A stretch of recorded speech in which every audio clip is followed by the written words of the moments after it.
Hello, I hope everyone's having a good day. This is a brief lesson, or almost like a warm-up, to review what you learned on Monday. So this is all about evaluating algebraic expressions when given certain values. So remember, we take whatever values they give us for the variable and we switch it out. And remember, if it's right next to something, we end up multiplying that. So for example 1, I'm going to switch out A with 4 and B 3. We're going to use parentheses to when we replace things, because we don't want you to think it's 43. It's going to be 4 times 3. And then we have the plus 7. And now we use order of operations. So we multiply first. 4 times 3 is 12. Plus 7 is 19. Example 2. C is equal to 2, so we're going to switch out C for 2. X is equal to 5.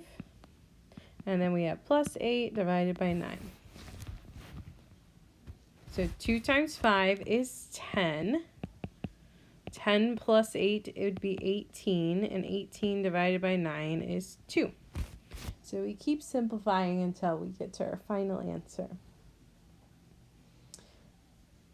For example 3, we have z, which is negative 1 to the power of 3 minus x, and x is 5. Well, we haven't worked with exponents a ton, but exponents tell us how many times multiply the base by itself. So we need to multiply negative 1 times itself 3 times. Not negative 1 times 3. It's going to be negative 1 times negative 1 times negative 1.